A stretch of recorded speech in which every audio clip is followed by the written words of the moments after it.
ઓમ નમો નારાયણ. હું અરુણાબેન પી ગોસ્વામી સુરતથી તમારું સ્વાગત કરું છું અરુસ કિચનમાં. તો આજે આપણે બનાવશું કાજુ કિસમિસ પુલાવ. તો એના સારું આપણે જોહે ભાત. તો આ આપણે બનાવેલા ભાત લીધા છે. તો 2 કપ જેટલા ભાત છે આપણે. અને કાજુ તો અડધો કપ જેટલા કાજુના ફાડા લીધા છે આપણે. અને એનાથી થોડીક ઓછી આપણે કિસમિસ લીધી છે. અને 3 થી 4 ઇલાયચી નાખશું આપણે એમાં, એલચી. જીરાનો વઘાર કરશું, લીમડો નાખશું વઘારમાં. અને અમુક આખા મસાલા આપણે વઘારમાં નાખશું કે તજ ને લવિંગ, તીખા, બાદિયા અને લાલ મરચાં. અને આ આપણે લીધો છે સફેદ મરીનો પાવડર, થોડોક એ નાખશું માઇનર તીખાશ માટે. અને થોડોક આપણે નાખશું તજનો પાવડર. આનો ટેસ્ટ બહુ સરસ આવે છે. તો તજ હોય આખા તજ એનો આપણે પાવડર બનાવીને રાખેલો છે, તો એ નાખશું. અને આને આપણે ઘીમાં વઘાર કરશું, ઘીમાં. અને થોડુંક મીઠું નાખશું, માઇનર. બહુ મીઠું આપણે આને થોડોક મીઠો બનાવવો છે, એટલે કિસમિસને લીધે મીઠો સ્વાદ આવશે, એટલે આપણે મીઠું ઓછું નાખશું એમ. બસ આટલી વસ્તુ આપણે જરૂર પડશે. તો હવે આપણે આ એક કઢાઈ લીધી છે, ગેસ ચાલુ કરશું આપણે.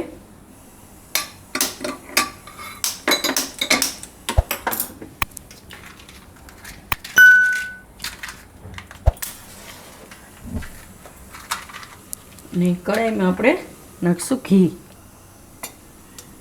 તો 2 થી 3 ચમચી જેટલું આપણે ઘી નાખવાનું.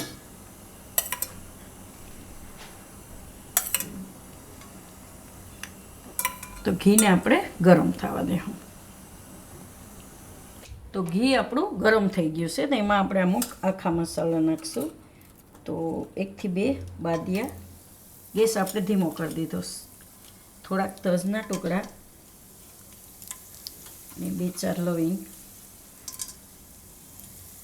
2 આખા મરી ને એલચી તો આપણે ખોલી નાખીશ, એ નાખી દેવું.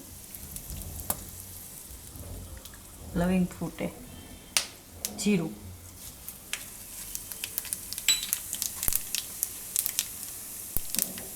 બે લાલ મરચાં ને લીમડો.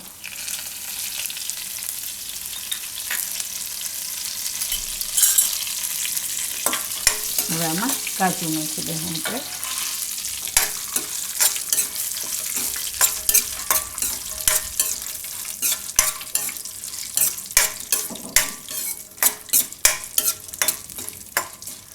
ઘીમાં કાજુ થોડાક શેકાવા દેવાના, થોડાક આમ કલર થોડોક એનો ચેન્જ થાય એવા.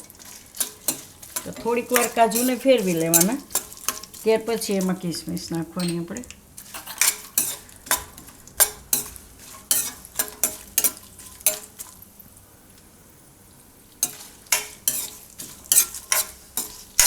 કિસમિસને લીધે અસલ મીઠો સ્વાદ આવશે. હવે આમાં કિસમિસ નાખી દઉં આપણે. એને શેકી લેવું આમાં ઘીમાં.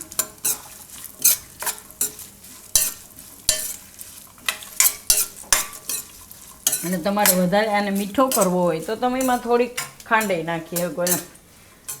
પણ આ રીતનું ખાવાની મજા આવશે એમ. તો કિસમિસ એ બધી ઘીમાં આ રીતે ફૂટી જાય.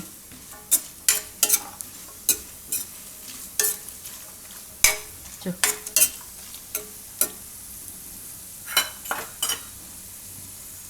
હવે આમાં નાખી દઉં આપણે આ ભાત.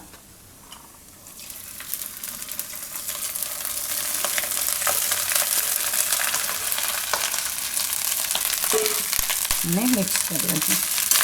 તો તમે જે ઘરમાં ભાત ખાતા હોય આપણે, એ ભાત તમે આમાં વાપરી શકો એમ.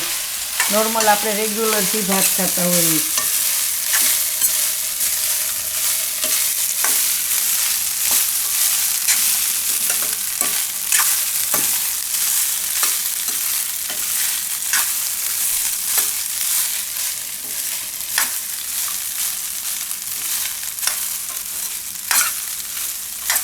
આને તમે મીઠી કઢી એ ખાઈ શકો. આપણે જે સફેદ કઢી મીઠી બનાવીએ એના ભેગું બહુ મસ્ત લાગશે આ પુલાવ. હવે આમાં બીજા મસાલા નાખશું. તો ચપટીક મીઠું નાખશું આ રીતે. અને આ મરીનો પાવડર થોડોક, સફેદ મરીનો, થોડોક તજનો પાવડર. મસ્ત ટેસ્ટ આવશે આનો. હવે આ બધું મિક્સ કરી લેવું.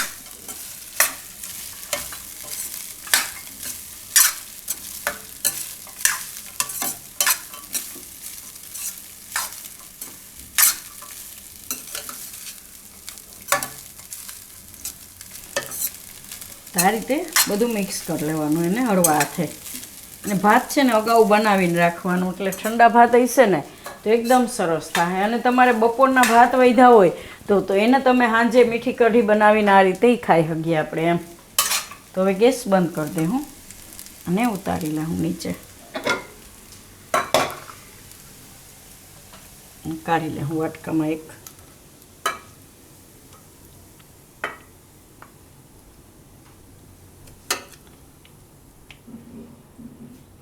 તો છોકરાઓને ટિફિનમાં તમે બનાવીને દઈ શકો એમ, એકદમ સરસ લાગશે ખાવામાં.